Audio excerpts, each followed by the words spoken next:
Hello friends, नमस्कार। Welcome to my YouTube channel device maths classes. तो आज class 12 का चैप्टर नंबर 5 जिसका नाम है कॉन्टिन्यूटी एंड डिफरेंशियबिलिटी यानी कि सांत्यता एवं अवकलनीयता के बारे में आज हम लोग डिस्कस करने वाले हैं।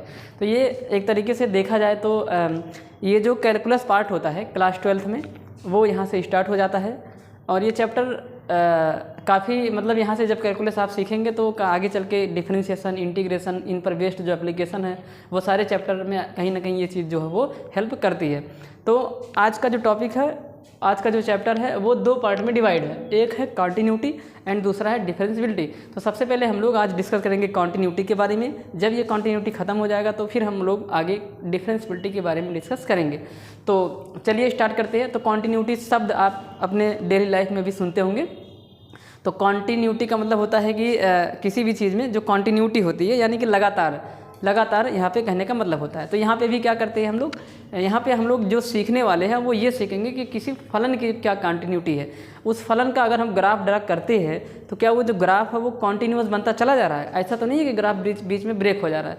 तो हम लोग यहाँ पे क्या पढ़ने वाले हैं, तो आप सभी को लगभग ये क्लियर ही हो गया होगा कि हम लोग पढ़ने वाले हैं कॉन्टिन्यूटी ऑफ ए फंक्शन के बारे में, किसी फलन के सांत्यता के बारे में कि उस फलन का जो ग्राफ है जब ड्रा किया जाए यानी कि वो फलन कॉन्टिन्यूअस है कि डिसकॉन्टिन्यूअस है, इसके बारे में आज हम लोग डिस्कस करने वाले हैं। और आपकी जानकारी के लिए बता दूं सबसे पहले तो ये कि जो किसी भी फंक्शन की कॉन्टिन्यूटी चेक की जाएगी वो किसी पॉइंट पर चेक की जाएगी, एट ए गिवन पॉइंट पे हम लोग कॉन्टिन्यूटी को डिस्कस करेंगे। तो चलिए, तो क्या पढ़ने वाले हैं हम लोग पढ़ने वाले हैं कॉन्टिन्यूटी ऑफ ए फंक्शन। तो क्या पढ़ेंगे हम लोग, कॉन्टिन्यूटी ऑफ ए फंक्शन यानी कि फलन की सांत्यता के बारे में हम लोग डिस्कस करेंगे। किसके बारे में, फलन की सांत्यता, फलन की सांत्यता के बारे में हम लोग डिस्कस करने वाले हैं। तो किसी भी फंक्शन की कॉन्टिन्यूटी को चेक करने के लिए कि वो फंक्शन कॉन्टिन्यूअस है कि डिसकॉन्टिन्यूअस है, उसको चेक करने के लिए हमारे पास तीन तरीके होते हैं। तो यानी कि कॉन्टिन्यूटी ऑफ अ फंक्शन। अच्छा, सबसे पहले तो आपको थोड़ा सा बता देते हैं कि कॉन्टिन्यूटी की और क्या मीनिंग है, कैसे समझेंगे। तो जैसे यहाँ पे हम लोग डिस्कस करते हैं कॉन्टिन्यूटी की मीनिंग को थोड़ा सा। जैसे मान लीजिए ये कोई फंक्शन है y बराबर f(x), ये कोई फंक्शन है। अब अगर हम इस फंक्शन की कॉन्टिन्यूटी एट x बराबर a पर चेक करते हैं, इस पर क्या करते हैं, चेक करते हैं। तो देखिए ये आपका x एक्सिस हो गया। मान लीजिए कि ये जो ग्राफ है वो ये आपका x बराबर a है, इसी पॉइंट पर हमें कॉन्टिन्यूटी चेक करनी है। तो ये y एक्सिस है, x डैश, और ये क्या है, y डैश है। तो ये फंक्शन का ग्राफ कुछ इस प्रकार से गया और यहाँ पे जाने के बाद ब्रेक हो गया, और एक ग्राफ यहाँ पे भी बना देते हैं, एक ग्राफ और बना देते हैं। x एक्सिस है, ये y एक्सिस है, ये x डैश और ये y डैश है, ये है x बराबर a। ठीक, अब इस फंक्शन का जो ग्राफ है वो ऐसे गया, मतलब कहीं पे ब्रेक नहीं हुआ। तो अब ध्यान से देखिए, तो इस पॉइंट पर यानी कि जहाँ पे x बराबर a है उस पॉइंट पर फंक्शन का जो ग्राफ है वो ब्रेक हो गया। तो यहाँ पर फंक्शन का ग्राफ, यहाँ पर जो फंक्शन का ग्राफ है, फंक्शन का जो ग्राफ है वो ब्रेक हो गया मतलब टूट गया। और यहाँ पे फंक्शन का ग्राफ टूटा नहीं, यहाँ पे बनता चला गया, तो यहाँ पे बनता चला गया। तो इसका मतलब है कि ये जो x बराबर a है, तो यहाँ पर जो फंक्शन होगा, हमारा जो फलन है वो x बराबर a पर कॉन्टिन्यूअस है। क्या है, यहाँ पे कॉन्टिन्यूअस है, सतत है। क्या है, सतत है। लेकिन यहाँ पे x बराबर 1 पर क्या है, यहाँ पर फलन जो है वो x बराबर a पर डिसकॉन्टिन्यूअस है, यानी कि सतत नहीं है। तो फिर क्या है, डिसकॉन्टिन्यूअस। क्या है, तो यहाँ पे डिसकॉन्टिन्यूअस है, ये फलन सतत नहीं है, असतत फलन नहीं है। ठीक, तो इस तरीके से किसी भी फंक्शन की कॉन्टिन्यूटी को चेक करेंगे ग्राफ के द्वारा। तो ग्राफ अगर किसी भी फंक्शन का ग्राफ हम लोग बनाते हैं और ग्राफ को बनाते समय पेन को नहीं उठाना पड़ता, विदाउट लिफ्टिंग पेन अगर हम लोग ग्राफ को ड्रा करते हैं और ग्राफ ड्रा हो जाता है बिना पेन को उठाए हुए, तो उस टाइप के फंक्शन को हम लोग कॉन्टिन्यूअस फंक्शन बोलेंगे। और कॉन्टिन्यूटी किसी पॉइंट पर चेक की जाएगी, इसके पहले भी हमने डिस्कस किया। एक तरीके से ये देखा जाए कि ये जो फंक्शन y बराबर एफ एक्स है, इसके लिए जब यक्स की वैल्यू ए रखी गई, और आप सभी को पता होगा यक्स क्या होता है, यक्स डोमेन होता है, तो इसका मतलब इस यक्स के लिए और y की जो वैल्यू होती है वो इमेज होती है। तो इसका मतलब आप लोग फील करने की कोशिश करें कि जब यक्स बराबर ए रखा गया होगा तो ये जो फंक्शन है वो डिफाइन नहीं होगा, इस पर फंक्शन डिफाइन नहीं, यानी कि जिस पॉइंट पर फंक्शन, एक तरीके से देखा जाए, जिस पॉइंट पर कोई भी फंक्शन डिफाइन नहीं होता है वही जो पॉइंट होता है उसी पॉइंट को पॉइंट ऑफ डिसकंटिन्यूटी बोला जाता है, यानी कि उस पॉइंट पर फंक्शन कॉन्टिन्यूअस नहीं होता है। इसका मतलब जब डोमेन से यक्स बराबर ए रखा गया होगा, जब हमारे प्रांत से यक्स की वैल्यू को फलन में रखा गया होगा और यक्स बराबर ए रखा गया होगा, तो उस पर वाई का मान नहीं प्राप्त हुआ होगा, वाई का मान पता नहीं क्या होगा, इनफाइनाइट आया होगा, मतलब जिसके बारे में कोई आइडिया नहीं है, या मतलब वो डिफाइन नहीं हुआ होगा, अपरिभाषित हो गया होगा, तो उसी पॉइंट पर फंक्शन हमारा क्या हो जाता है, डिसकंटिन्यूअस हो जाता है। तो यहाँ पे हमने x बराबर ए पर देखा कि यहाँ पे एक गोला ऐसा आएगा, तो समझ लीजिए कि वहाँ पे ग्राफ ब्रेक हो गया है, ये पॉइंट पता नहीं क्या है, इसका कोई आइडिया नहीं है, तो इसका मतलब इस पॉइंट पर x बराबर ए पर फलन का जो ग्राफ है वो टूट गया है, इसलिए x बराबर ए पर ये वाला जो फंक्शन है वो डिसकंटिन्यूअस है, और x बराबर ए पर ये फंक्शन का ग्राफ सीधा बनता चला जा रहा है, इसलिए यहाँ पर x बराबर ए पर ये जो फलन होगा वो कॉन्टिन्यूअस फलन होता है, कॉन्टिन्यूअस फंक्शन होता है। तो इस तरीके से हम लोग ग्राफ के द्वारा हम लोग डिस्कस करते हैं। तो ठीक है, तो एक एक करके, तो सबसे पहले तो हम आपको ये बताना चाह रहे हैं कि किसी भी फंक्शन की जो कॉन्टिन्यूटी है उसको चेक करने के हमारे पास 3 तरीके होते हैं। सबसे पहले क्या है, बाय इंस्पेक्टिंग द ग्राफ, दूसरा तरीका क्या है, using the concept of limit, और तीसरा तरीका क्या है, अलजेब्रा ऑफ कंटिन्यूटी। तो अलजेब्रा ऑफ कंटिन्यूटी के माध्यम से भी हम किसी भी फंक्शन के कंटिन्यूटी या डिसकंटिन्यूटी को चेक कर सकते हैं। तो आइए एक एक करके हम लोग डिस्कस करते हैं। तो कंटिन्यूटी आपने देख ही लिया कि फंक्शन का ग्राफ ड्रा करेंगे, लगातार बनता चला जाएगा, किसी भी पॉइंट पर फलन का जो ग्राफ है उसको बनाने के लिए हमें पेन उठाने की कोई भी ज़रूरत नहीं है, ऐसे फलन को हम लोग कॉन्टिन्यूअस फलन बोलते हैं। तो चलिए, तो हम लोग चेक करेंगे continuity of function by inspecting the graph. तो इतना आप लोग नोट कर लीजिए, फिर देखते हैं।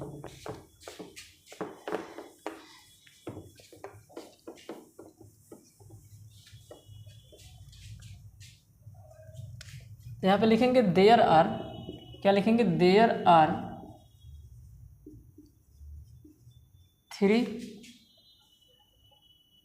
3 types to check continuity of a graph, to check continuity of a graph of a function, continuity of a function, यानी कि फलन के शांतता को चेक करने के 3 तरीके होते हैं। यानी कि फलन, यहाँ पे लिख देंगे, फलन के शांतता यानी कि कंटिन्यूटी को चेक करने के कितने तरीके हैं, 3 तरीके होते हैं। कितने तरीके होते हैं, 3 तरीके होते हैं। सबसे पहला तरीका क्या है, जिनमें सबसे पहला तरीका है बाय इंस्पेक्टिंग द ग्राफ। क्या होगा, बाय इंस्पेक्टिंग ग्राफ। क्या होगा, बाय इंस्पेक्टिंग द ग्राफ, यानी कि ग्राफ की सहायता से, किसकी, ग्राफ की सहायता से। अगर हम उस फंक्शन का ग्राफ ड्रा कर पाए तो हम कह देंगे कि ये फंक्शन कॉन्टिन्यूअस है कि डिसकंटिन्यूअस है। दूसरा, using the concept of limit, using the concept of limit, यानी कि जो हमने क्लास 11th में लिमिट चैप्टर पढ़ा था उसकी सहायता से, यानी कि सीमा की सहायता से, सीमा की सहायता से, यानी कि जब हम लोग किसी भी फंक्शन की लिमिट को हमने क्लास 11th में निकालना सीखा था, उसकी भी हेल्प से हम लोग किसी भी फंक्शन के कंटिन्यूटी को चेक कर सकते हैं, क्योंकि हर एक फंक्शन के ग्राफ को बनाना यहाँ पे पॉसिबल नहीं होता है। तो इसी वजह से हम लोग इस तरीके से करते हैं। और चौथा जो होता है, चौथा हो जाए आपका, सॉरी चौथा नहीं, तीसरा, हाँ, अलजेब्रा ऑफ कंटिन्यूटी के बारे में। तो यानी कि कंटिन्यूटी, इसको हिंदी में ही इंग्लिश में ही याद रखिए। अलजेब्रा का मतलब होता है कि किसी भी फंक्शन के जोड़ घटाव गुणा भाग, यानी कि संक्रियाओं के द्वारा, सतत की संक्रियाओं के द्वारा, सांत्यता की संक्रियाओं के द्वारा भी हम लोग इसको डिस्कस कर सकते हैं। तो ये 3 तरीके होते हैं। तो सबसे पहले हम लोग पढ़ेंगे बाय इंस्पेक्टिंग द ग्राफ। तो ठीक, तो हम लोग ग्राफ की हेल्प से सबसे पहले डिस्कस करने वाले हैं कि किसी भी फलन का ग्राफ अगर डिस्कस ड्रा कर पा रहे हैं तो उस ग्राफ की हेल्प से हम लोग जान पाएंगे कि ये फंक्शन कॉन्टिन्यूस है कि डिसकॉन्टिन्यूस है। तो इसके बारे में हम लोग डिस्कस करने वाले हैं। तो एक एक करके इतना आप लोग देख लीजिए। 3 तरीके से हम लोग किसी भी फंक्शन के कॉन्टिन्यूटी को चेक करते हैं। तो चलिए ठीक है, मिटा देते हैं इसको और एक एक करके हम लोग डिस्कस करते हैं। तो continuity by inspecting the graph, तो कौन सा टॉपिक होगा किसी भी फंक्शन की कॉन्टिन्यूटी चेक करने का? Continuity by inspecting the graph. सबसे पहला वाला है continuity by inspecting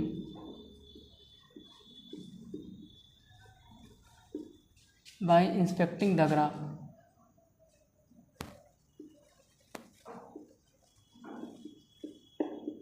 of the function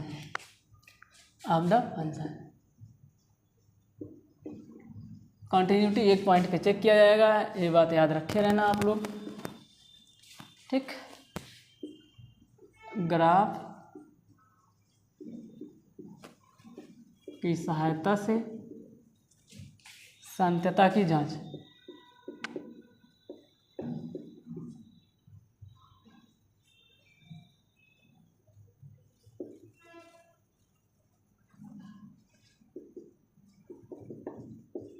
तो ठीक है, तो अब हमारे पास कौन कौन से फंक्शन हैं उनको यहाँ पे ज़रा सा डिस्कस कर लेते हैं। तो आइलेट होता है, एक टर्म होता है आइलेट, एक वर्ड है आइलेट। कौन सा? आइलेट। एक सेकंड भाई,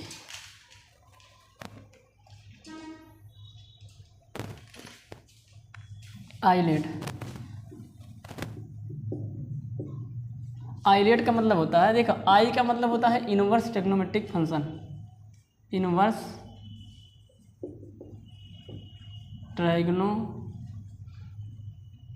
ट्राइगोनोमेट्रिक फंक्शन, यानी कि प्रतिलोम त्रिकोणमितीय फलन। और दूसरा होता है यल लॉगरिथमिक फंक्शन। कौन सा फंक्शन? Logarithmic function. और तीसरा होगा ए अलजेब्राइक फंक्शन। कौन सा? Algebraic function. उसके बाद टी का मतलब होता है ट्रिग्नोमेट्रिक फंक्शन, ट्रिग्नोमेट्रिक फंक्शन। और ई का मतलब होगा exponential function, exponential function. Inverse trigonometric function को हम लोग हिंदी में बोलते हैं प्रतिलोम त्रिकोणमितीय फलन, जो कि आपने पीछे जस्ट पढ़ा है। उसके बाद लॉगरिथमिक फंक्शन को हम लोग बोलते हैं लघुगणकीय फलन, और अलजेब्राइक फंक्शन को बोलते हैं बीजगणितीय फलन, और ट्रिग्नोमेट्रिक फंक्शन को हम लोग बोलते हैं त्रिकोणमितीय फलन, और एक्सपोनेंशियल फंक्शन को बोलते हैं चरघातांकीय फलन। इसको क्या बोलते हैं? चरघातांकीय फलन, चरघातांकीय फलन। इसको बोलते हैं त्रिकोणमितीय फलन,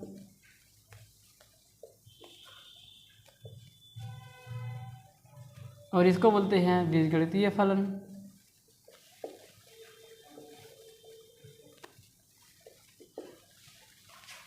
तो ये बीजगणितीय फलन, त्रिकोणमितीय फलन, चरघातांकीय फलन, और ये है लघुगणकीय फलन। कौन सा? लघुगणकीय फलन। और इसको बोलते हैं प्रतिलोम त्रिकोणमितीय फलन।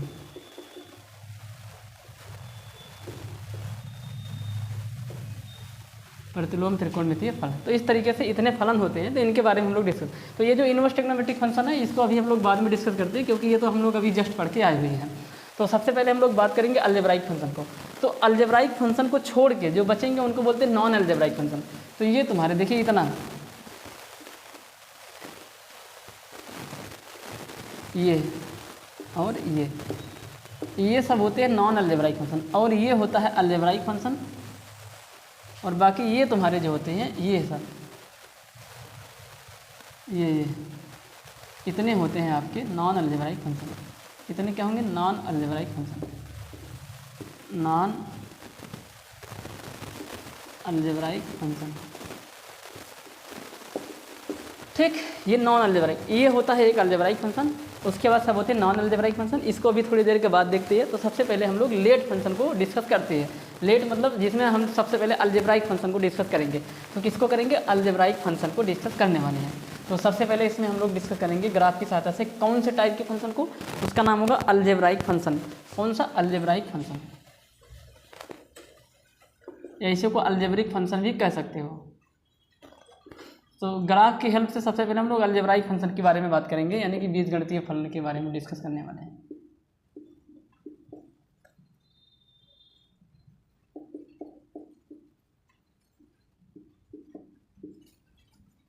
बीजगणितीय फलन के बारे में देखिए क्या है, खूब ध्यान से देखिए।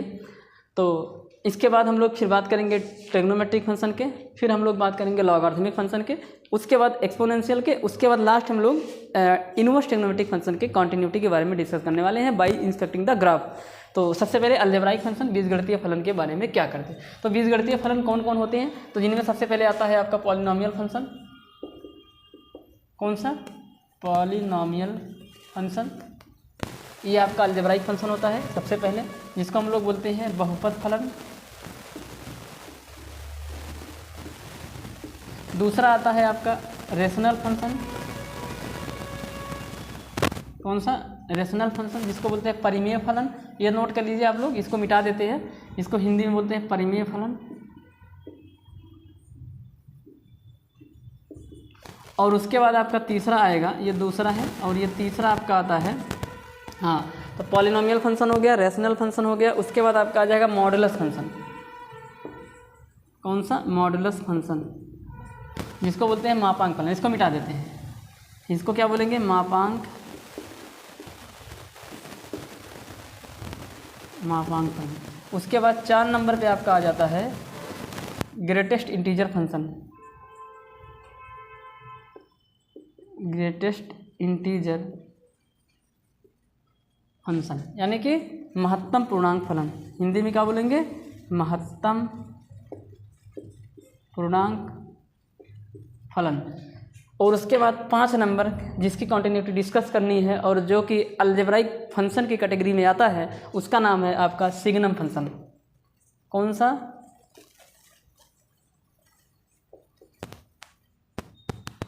सिग्नम फंक्शन, जिसको बोलते हैं चिन्ह फलन।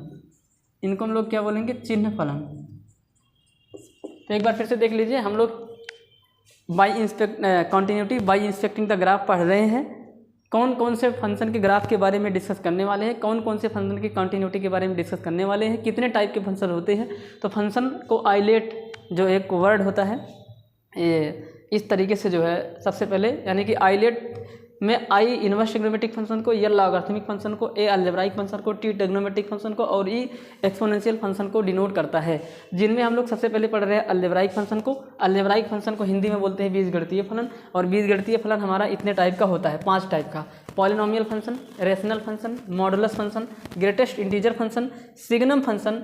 हिंदी में बोलते हैं पॉलिनोमियल को बहुपद फलन, परिमेय फलन को बोलते हैं रेशनल फंक्शन, और मॉडुलस फंक्शन को मापांक फलन, और ग्रेटेस्ट इंटीजर फंक्शन को महत्तम पूर्णांक फलन, और सिग्नम फंक्शन को चिन्ह फलन कहते हैं। और ये सारे के सारे जो हमारा अलजेब्राइक फंक्शन होता है उसकी कैटेगरी में आते हैं। तो इनकी कॉन्टिन्यूटी के बारे में हम लोग डिस्कस करने जा रहे हैं।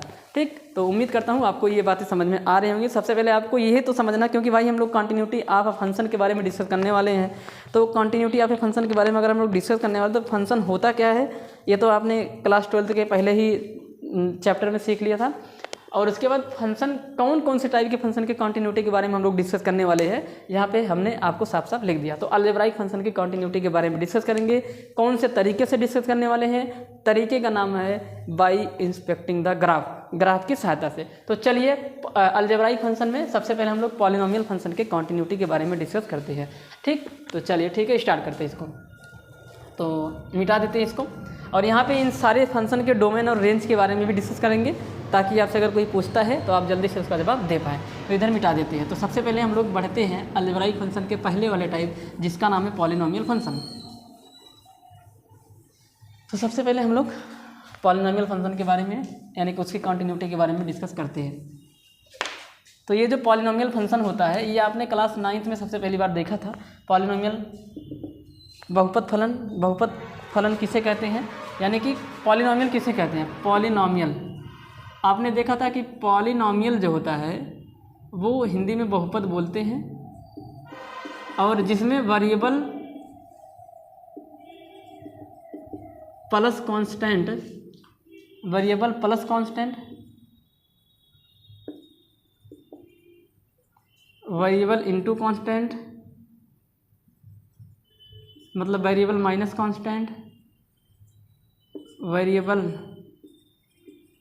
इनटू कांस्टेंट, इस तरीके से कुछ आपको मतलब वहाँ पे वेरिएबल और कांस्टेंट के मिक्सचर देखने को मिलते थे। कभी कभी कांस्टेंट ही, कभी कभी वेरिएबल ही, ऐसे देखने को मिलता था।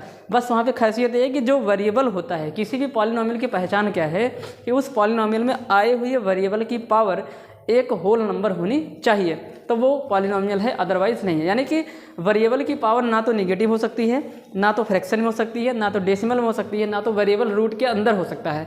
तो इतनी चीज़ें अगर किसी भी पॉलिनोमियल किसी भी वेरिएबल के पावर के बारे में नहीं होती है तो वो जो अलजेब्राइक टर्म होता है वो एक पॉलिनोमियल कहलाता है। ये हमने 9th क्लास के वीडियो में भी बताया हुआ है और आप शुरू से पढ़ते चले आ रहे हैं कि ये पॉलिनोमियल क्या होता है। तो जिसमें आपने पढ़ा था कई सारे टाइप के पॉलिनोमियल, जिसमें आपने पढ़ा था सबसे पहले कांस्टेंट पॉलिनोमियल के बारे में। क्या पढ़ा था?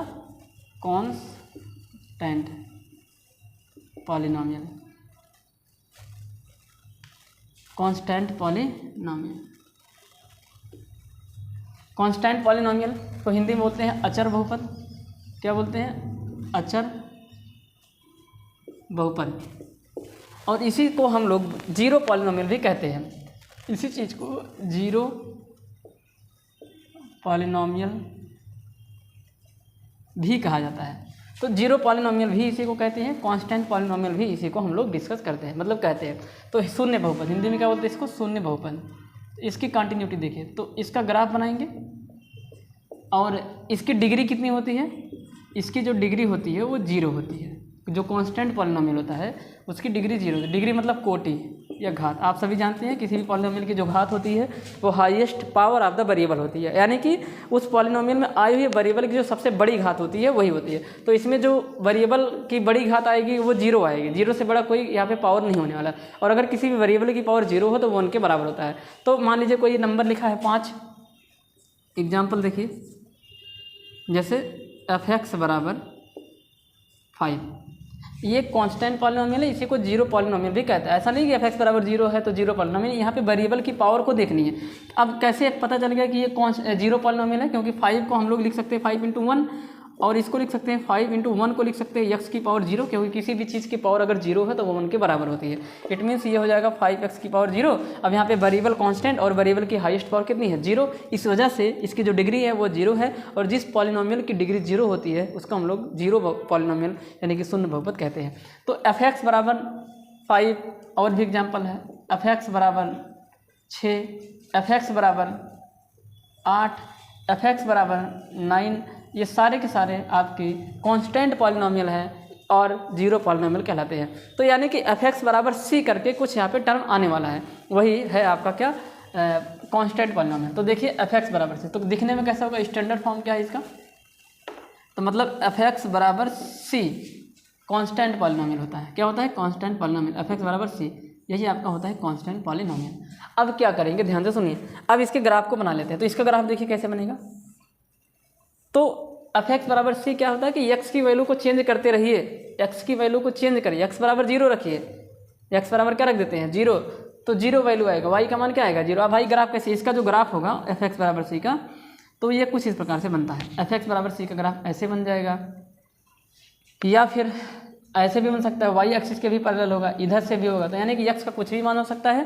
तो ये है तुम्हारा x एक्सिस और ये जो ग्राफ बना हुआ है वो f(x) बराबर c का ये ग्राफ है। किसका ग्राफ है ये? f(x) बराबर c का। तो इसका जो डोमेन होगा वो क्या होगा? इस चूँकि x की कोई भी वैल्यू रखेंगे, देखिए ना। अब यहाँ पे यही है तुम्हारा f(x) बराबर कहाँ गया? चलिए देखते हैं यहाँ पे। ये आपका फंक्शन f(x) बराबर c, तो c यहाँ पे कांस्टेंट है। c क्या है यहाँ पे बता दें? c जो है वो कांस्टेंट है। सी आपका है कांस्टेंट यानी कि अचर राशि है, ये अचर राशि है। इसका ग्राफ देखिए कैसे रखिएगा। तो ये सी कांस्टेंट है, तो क्या इसको हम लोग एफ एक्स बराबर सी इंटू एक्स की पावर 0 नहीं लिख सकते हैं? लिख सकते हैं।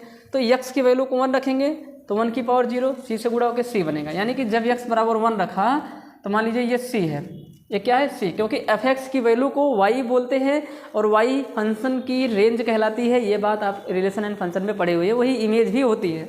ठीक, तो 1 रखने पर भी सी आएगा, 2 रखेंगे 2 की पावर 0 तो भी सी आएगा, 2 रखने पर भी सी आया, 3 रखने पर भी सी आएगा।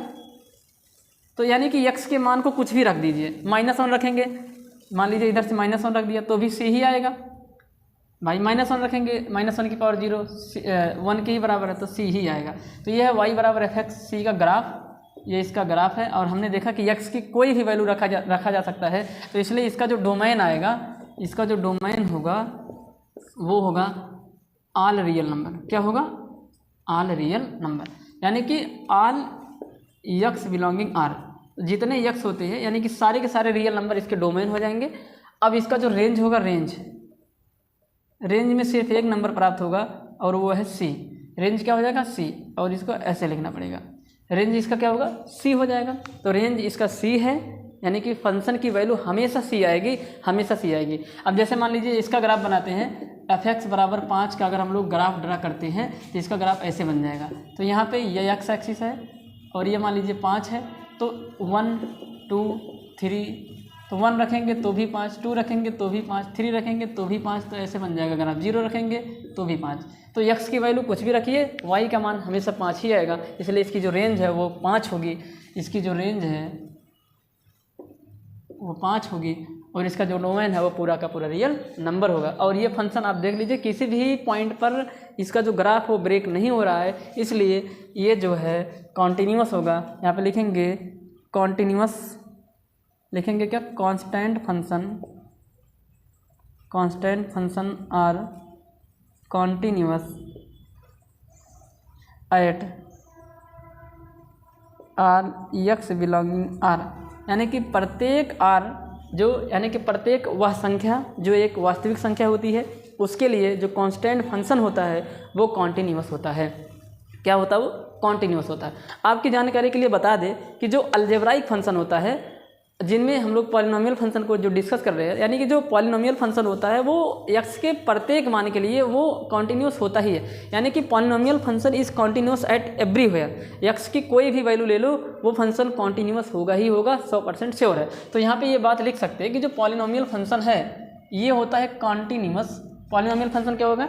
कॉन्टिन्यूअस एट एवरीवेयर कह सकते हैं इसको। हम लोग क्या बोल सकते हैं कि जो पॉलिनोमियल फंक्शन होता है, यहाँ पे लिख सकते हैं कि जो पॉलिनोमियल फंक्शन है, polynomial function is continuous, polynomial function is continuous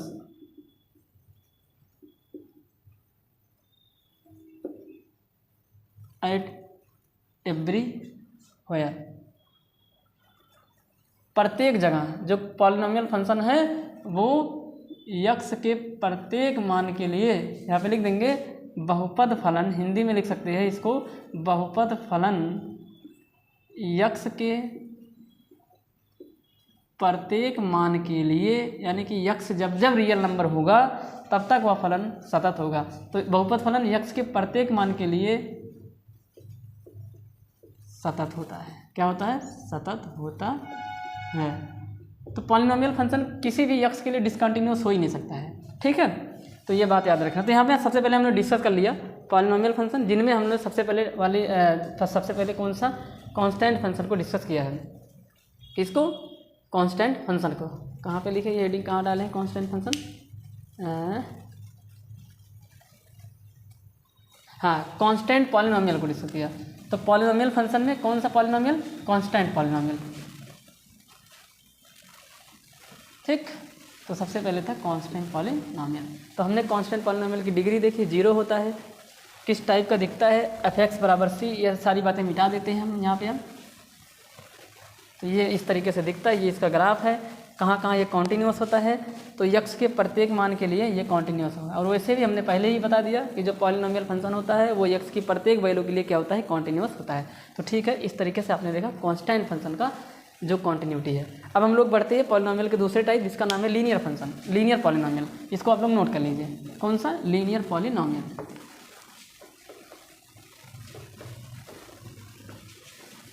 तो पॉलिनोमियल फंक्शन के दूसरे टाइप के पढ़ते हैं। इसका जो दूसरा वाला टाइप है वो है लीनियर पॉलिनोमियल, यानी कि बहुपद, रैखिक बहुपद। क्या बोलेंगे? रैखिक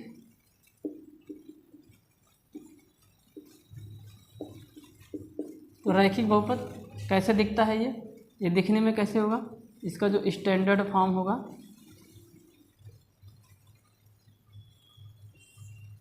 वो होता है ऐसे। देखिए कैसे। तो ये सबसे पहली बात तो ये दिखता है एफ एक्स बराबर ए एक्स प्लस बी, ऐसे दिखता है ये। एफ एक्स बराबर ए एक्स प्लस बी है। इसकी डिग्री क्या होती है? 1 होती है। और ये क्या होगा? देखिए इसका ग्राफ कैसे बनता है। चूँकि ये एफ एक्स बराबर, देखिए ध्यान से देखिए, एफ एक्स बराबर ए एक्स प्लस बी ऐसे दिखने। एफ एक्स को लिख दीजिए वाई, और एक जगह पे एम ले आएंगे, एम एक्स प्लस बी की जगह पे सी लेके आते हैं, तो कुछ ऐसे ये दिखता है। ठीक, तो कैसे दिखेगा ये? हाँ, y equal to M X plus C type का दिखता है, क्योंकि यहाँ पे a और b कांस्टेंट है, तो कांस्टेंट की जगह पे कोई भी रख सकते हैं। तो आपने ये जो स्ट्रेट लाइन चैप्टर है कोऑर्डिनेट ज्योमेट्री में, उसको आपने पढ़ा है, y बराबर एम एक्स प्लस सी एक लाइन होती है। तो ये लाइन किस टाइप की होती है भाई? वो तो एक लीनियर इक्वेशन ही तो होता है ये।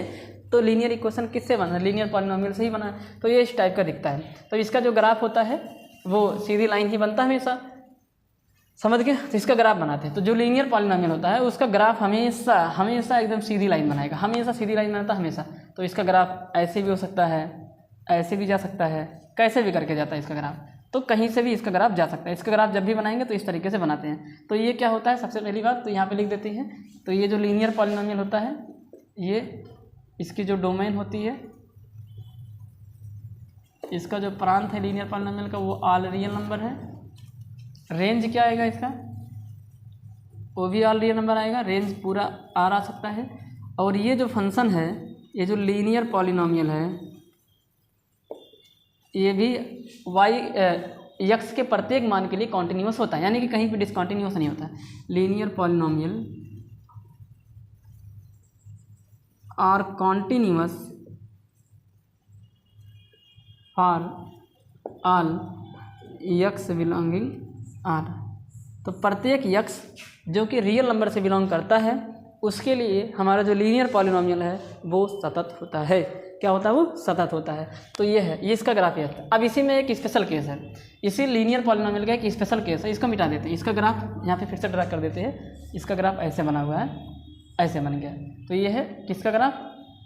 ए एक्स प्लस बी का। y बराबर ए एक्स प्लस बी का ये ग्राफ है। आप देख पा रहे हैं कहीं पे ये डिसकॉन्टिन्यूस नहीं है, इसलिए यहाँ पे x के प्रत्येक मान के लिए ये फलन क्या है? कॉन्टिन्यूस से सतत है। अब इसका एक स्पेशल केस है, special case, special case of linear polynomial, special case of linear polynomial. तो यानी कि लीनियर पॉलिनोमियल का एक विशेष रूप होता है, और जिसे हम लोग बोलते हैं आइडेंटिटी फंक्शन। क्या बोलते हैं? आइडेंटिटी फंक्शन, हिंदी में बोलते हैं इसको हाँ, आइडेंटिटी फंक्शन को बोला है तत्समक फलन। क्या बोलते हैं? तो तत्समक फलन क्या होता है? वो हमारे लीनियर पॉलिनोमियल का एक स्पेशल केस होता है। वो कौन सा केस है? जब सी का मान, सी क्या है? इंटरसेप्ट है वाई एक्सिस पे, उस लाइन के द्वारा काटा गया जो इंटरसेप्ट यानी कि अंतखंड है, वाई एक्सिस पर काटा हुआ अंतखंड सी से दिखाते हैं। अगर उसका मान 0 हो जाए तो वो एक तत्समक फलन बन जाता है, यानी कि आइडेंटिटी फंक्शन बन जाता है। और आइडेंटिटी फंक्शन कुछ इस प्रकार से दिखाई देता है। कैसे? देखिए, हाँ देखिए, आइडेंटिटी फंक्शन ऐसे दिखाई देगा, एफ एक्स बराबर यक्स के जैसा दिखाई देता है, यानी कि यक्स की जो भी वैल्यू रखेंगे वही वापस से प्राप्त होगा। तो आइडेंटिटी फंक्शन का ग्राफ ये है, जो आइडेंटिटी फंक्शन होता है, आइडेंटिटी फंक्शन का ग्राफ देखिए।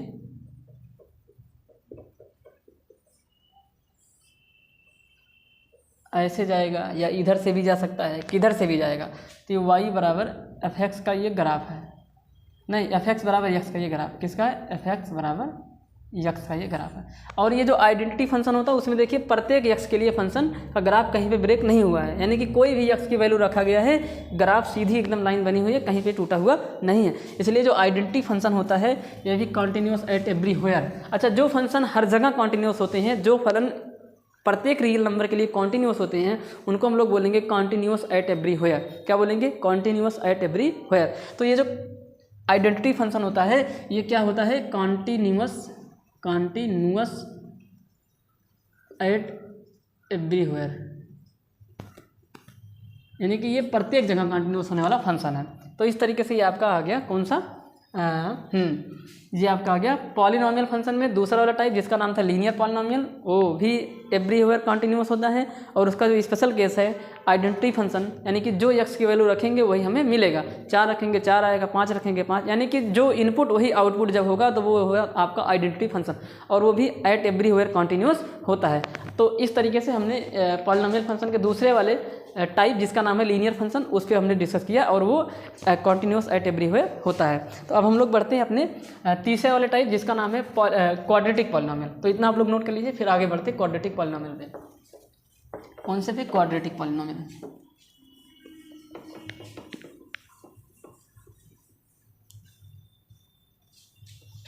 उसके बाद हम लोग पढ़ते हैं क्वाड्रेटिक पॉलिनोमियल, इसका तीसरा वाला टाइप है, इसी का तीसरा है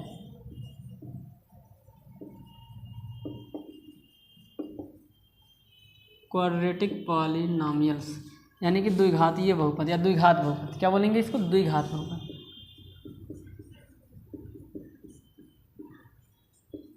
तो द्विघात बहुपद क्या होता है, दिखने में कैसे होगा, एफ एक्स बराबर A X square plus B X plus C, ऐसे दिखेगा। डिग्री इसकी कितनी होगी, इसकी डिग्री होती है 2, डिग्री 2 होता है। अब इसका ग्राफ हमेशा ऐसे बनता है, इसका जो ग्राफ होगा वो हमेशा कैसे बनेगा, इसका जो ग्राफ होता है वो हमेशा बन जाता है, चाहे ऐसे बना देंगे, मतलब ये पैराबोला टाइप का बनता है, तो इसका ग्राफ ऐसे बन जाएगा। तो यहाँ पे देखिए ग्राफ को बनाने में कहीं पे भी ग्राफ ब्रेक नहीं हुआ।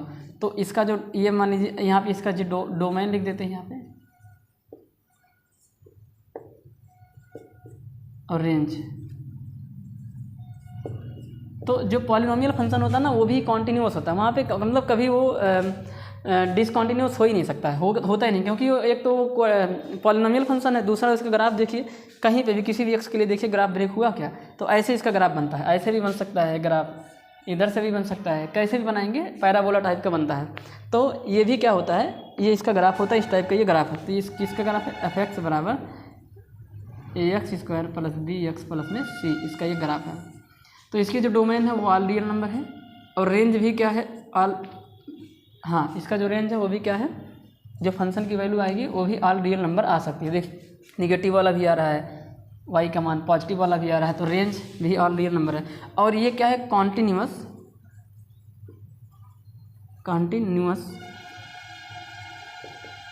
At every x belonging on, यानी कि प्रत्येक रियल नंबर के लिए ये फंक्शन कॉन्टिन्यूस होता है। ठीक है, ये जो फंक्शन है वो प्रत्येक रियल नंबर के लिए क्या होता है, कॉन्टिन्यूस होता है, इसमें कोई भी डाउट नहीं है। समझ गए। तो इस तरीके से यानी कि ये जो आर, इसी को लिख देंगे कॉन्टिन्यूस एट एवरीवेयर, ये प्रत्येक जगह ये कॉन्टिन्यूस होता है। तो इस तरीके से ये होगा हमारा क्वाड्रेटिक पॉलिनोमियल। अब यहीं पे हम लोग डिस्कस कर लेते हैं इसके चौथे वाले टाइप का, जिसका नाम है क्यूबिक पॉलिनोमियल। क्यूबिक पॉलिनोमियल जिसको हम लोग बोलते हैं त्रिघातीय बहुपद। कौन सा, त्रिघातीय बहुपद। तो त्रिघातीय बहुपद एफ एक्स बराबर A X cube plus B X square plus C X plus D, इस टाइप से दिखता है। और चूँकि इसके 3 जीरो जा सकते हैं, ठीक, कितने जीरो आ जा सकते हैं इसके 3, तो इतना नोट कर लीजिए आप लोग। तो क्यूबिक पॉलिनोमियल को भी हम लोग यहाँ पे डिस्कस कर लेते हैं।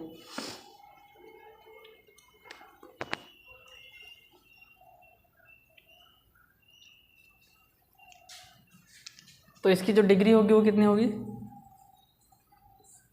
डिग्री 3 होती है। ग्राफ कुछ ऐसा बन जाएगा इसका जब ग्राफ बनाने जाएंगे तो कुछ ऐसा बन जाएगा, इधर से बन सकता है या बीच से ही जा सकता है। तो ये है तुम्हारा ग्राफ और ये इसकी जो डोमेन है, तो आप लोग देख लीजिए प्रत्येक यक्स के लिए y के मान निकल रहे हैं। इस यक्स के लिए भी y है, इस यक्स के लिए भी y है, तो डोमेन इसका प्रत्येक यक्स के लिए है। तो ऑल रियल नंबर, रेंज भी इसका क्या होगा, ऑल रियल नंबर होगा। और ये कॉन्टीन्यूअस होगा eight everywhere, continuous at all, continuous at all X belonging on. प्रत्येक यक्स जो कि रियल नंबर से बिलोंग करता है उसके लिए हमारा जो पॉलिनोमियल फंक्शन होता है वो भी कॉन्टीन्यूअस होता है, सतत होता है। कैसे पता चलेगा, क्योंकि देखिए इस यक्स के लिए भी y है, यानी कि प्रत्येक यक्स के लिए, इस यक्स के लिए भी y आ रहा है, इस यक्स के लिए भी y आ रहा है, इस यक्स के लिए भी y आ रहा है, इधर भी प्रत्येक यक्स के लिए y आ रहा है। तो इसका मतलब है कि ये फंक्शन भी कॉन्टीन्यूअस होता है एट एवरीवेयर। अब उसके बाद हम लोग अब बढ़ते हैं अपने अलजेब्राइक फंक्शन के दूसरे वाले टाइप, जिसका नाम है रैशनल फंक्शन के बारे में डिस्कस करते हैं। किसके बारे में, रैशनल फंक्शन, यानी कि हम लोग डिस्कस करने वाले हैं परिमेय फलन के बारे में। तो उसके पहले आपको बता दें कि ये जो अलजेब्राइक फंक्शन है, आपको सिर्फ इतना याद रखना है कि जो अलजेब्राइक फंक्शन होता है इनमें जो हमारा पॉलिनोमियल फंक्शन होता है ये हर जगह पे ये क्या होता है, कॉन्टीन्यूअस होता है। तो ठीक है, इसको नोट कर लीजिए आप लोग। अब हम लोग बढ़ते हैं अपने दूसरे वाले अलजेब्राइक फंक्शन जिसका नाम है रैशनल फंक्शन की कॉन्टीन्यूटी के बारे में। तो डिस्कस कर रहे हैं अब आगे, इसको नोट करिए तब तक आप लोग।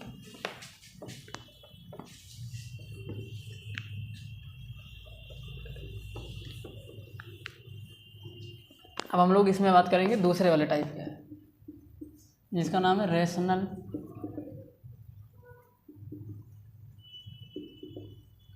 रैशनल फंक्शन, यानी कि परिमेय फलन। कौन सा फलन, परिमेय फलन। देखिए क्या है,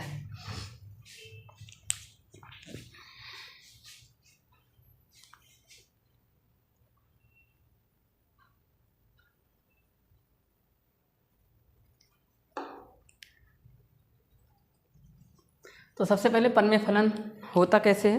तो परिमेय फलन अंश बटे हर के रूप में होगा, यानी कि ये होगा F X is equal to G X upon में एच एक्स। किसके बराबर, कैसे होगा, जी एक्स अपान में क्या, एच एक्स। बस शर्त ये है कि ये जो जी एक्स है ये भी पॉलिनोमियल होना चाहिए। जी एक्स एक पॉलिनोमियल फंक्शन होना चाहिए और नीचे भी क्या होना चाहिए, पॉलिनोमियल। जब ये दोनों पॉलिनोमियल होंगे तभी रैशनल फंक्शन होगा, अदरवाइज नहीं होगा। साथ ही साथ जो x है and H X is not equal to 0, H X का मान 0 नहीं होना चाहिए। और जहाँ एच एक्स 0 हो गया उसी पॉइंट पर हमारा जो फंक्शन होगा वो डिसकॉन्टीन्यूस हो जाता है, कॉन्टीन्यूस नहीं होगा। तो ये है हमारा F X equal to G X upon H X, ये है पॉलिनोमियल फंक्शन। बस शर्त क्या है कि जी एक्स भी पॉलिनोमियल होना चाहिए, एच एक्स भी पॉलिनोमियल होना चाहिए। जैसे एग्जांपल देखिए, एग्जांपल के लिए जैसे अगर हमारा एक फंक्शन है एफ एक्स बराबर x square upon sine x, तो अपान में रहे वो पॉलिनोमियल फंक्शन, वो रैशनल फंक्शन हो जाए, ये ज़रूरी नहीं है। तो यहाँ पे ये पॉलिनोमियल फंक्शन नहीं है, नॉट अ पॉलिनोमियल फंक्शन, ये पॉलिनोमियल फंक्शन नहीं है। और ऊपर पॉलिनोमियल है, जबकि अंश और हर दोनों को पॉलिनोमियल होना पड़ेगा। इसलिए ये जो एफ एक्स है this is not rational function, this is not a rational, ये आपका रैशनल फंक्शन नहीं है, परिमेय फलन नहीं है। क्यों नहीं है, क्योंकि ऊपर तो पॉलिनोमियल है लेकिन नीचे पॉलिनोमियल नहीं है, नीचे ट्रिग्नोमेट्रिक फंक्शन है। इसी वजह से यह आपका रैशनल फंक्शन नहीं हो सकता है। ठीक है, तो फिर कौन सा है रैशनल फंक्शन, एक एग्जांपल दूसरा ले लेते हैं। तो एफ एक्स बराबर x square upon x square plus 4, ये एक रैशनल फंक्शन है। ये क्या है, एक रैशनल फंक्शन है। रैशनल फंक्शन कहाँ कहाँ कॉन्टीन्यूअस होगा, तो रैशनल फंक्शन जो होता है वो आपका, अब देखिए रैशनल फंक्शन बहुत सारे होंगे, यहाँ पर सबका ग्राफ बनाना पॉसिबल नहीं है। तो इतना बता दे रहे हैं कि रैशनल नंबर हर जगह कॉन्टीन्यूअस हो सकता है, बस एक जगह कॉन्टीन्यूअस नहीं होगा। कहाँ पे, जहाँ पे एच एक्स बराबर क्या होगा 0 होगा। जहाँ पे एच एक्स का मान 0 के बराबर होगा वो रेशनल फंक्शन कॉन्टीन्यूअस नहीं हो सकता, वहाँ पे वो रेशनल नंबर कॉन्टीन्यूअस नहीं होगा। तो क्या लिख देंगे यहाँ पे, चूँकि एफ एक्स बराबर जी एक्स अपान में एच एक्स, इसकी जो डोमेन है वो क्या है,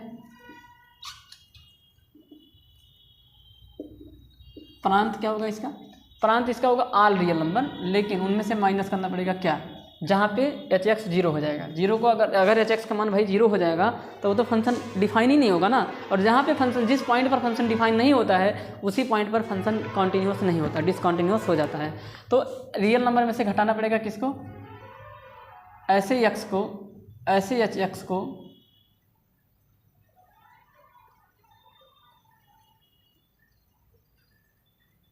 जो कि 0 के बराबर है, इनको घटा दें। यानी एच एक्स जो कि 0 के बराबर है उसको हमें रियल नंबर में से क्या करना पड़ेगा, घटा देना है। ये डोमेन होगी। और रेंज इसका क्या हो गया, रेंज को बोलते हैं परिसर। इसका जो परिसर होगा वो ऑल रियल नंबर होगा। परिसर क्या होगा, ऑल रियल नंबर हो सकता है। ठीक, अच्छा अब ये कहाँ कहाँ कॉन्टीन्यूअस होगा, तो यहाँ पे लिखेंगे continuous at all X belonging R minus वही जहाँ पे एच एक्स बराबर क्या होगा 0 के बराबर होगा। तो जहाँ पे एच एक्स 0 के बराबर होगा वहाँ पे फंक्शन ये क्या हो जाएगा, कॉन्टीन्यूअस हो जाएगा। यानी कि पूरे रियल नंबर में से एच एक्स जहाँ पे 0 हो रहा है उसको माइनस कर दो तो वहाँ पे ये फंक्शन क्या हो जाएगा, कॉन्टीन्यूअस हो जाएगा। अब इसी में रैशनल फंक्शन का एक स्पेशल केस है जिसको हम लोग बोलते हैं रेसिप्रोकल फंक्शन, व्युत्क्रम फलन। क्या बोलेंगे, रेसिप्रोकल फंक्शन। तो रेसिप्रोकल फंक्शन स्पेशल केस है। तो रेशनल फंक्शन का जो स्पेशल केस है वो है आपका रेसिप्रोकल फंक्शन।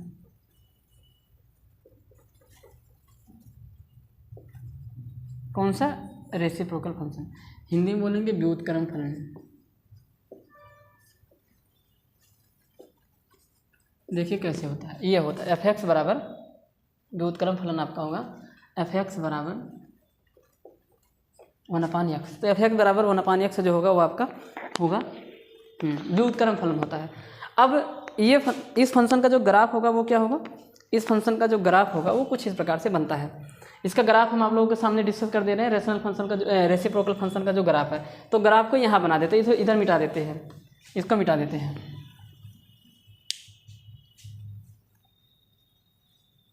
इतना आप लोग नोट कर लिए होंगे, मिटा देते हैं रेसिप्रोकल फंक्शन का ग्राफ। यानी कि ग्राफ आप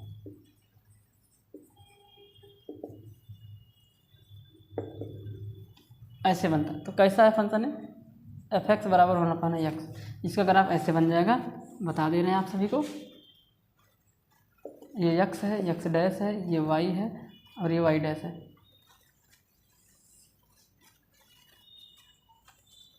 तो ये देखिए इसका ग्राफ 0 कभी नहीं होगा, 0 कभी नहीं होगा। तो इसकी जो डोमेन है, डोमेन ऑल रियल नंबर, लेकिन उसमें से x जहाँ 0 होगा उसको माइनस करना पड़ेगा। रेंज इसकी क्या है, रेंज ऑल रियल नंबर है। और ये कॉन्टीन्यूअस कहाँ होगा, ये फंक्शन कॉन्टीन्यूअस हो जाएगा कहाँ पे, जहाँ पे x 0 हो जाएगा वो फंक्शन कॉन्टीन्यू। यानी कि कॉन्टीन्यूअस क्या, continuous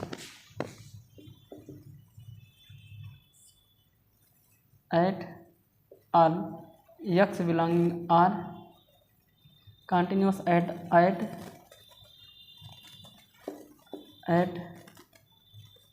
all x belonging R minus x equal to 0। जहाँ पे x बराबर 0 होगा वहाँ पे ये फंक्शन डिसकॉन्टीन्यूअस होगा, इसलिए उस रियल नंबर में से उसको हमने क्या कर दिया माइनस। तो यहाँ पे ये फंक्शन कॉन्टीन्यूअस होगा, ये हर जगह कॉन्टीन्यूअस नहीं होगा। ठीक, हमने ये बोला था कि जो पॉलिनोमियल फंक्शन होगा वो हर जगह कॉन्टीन्यूअस होता है।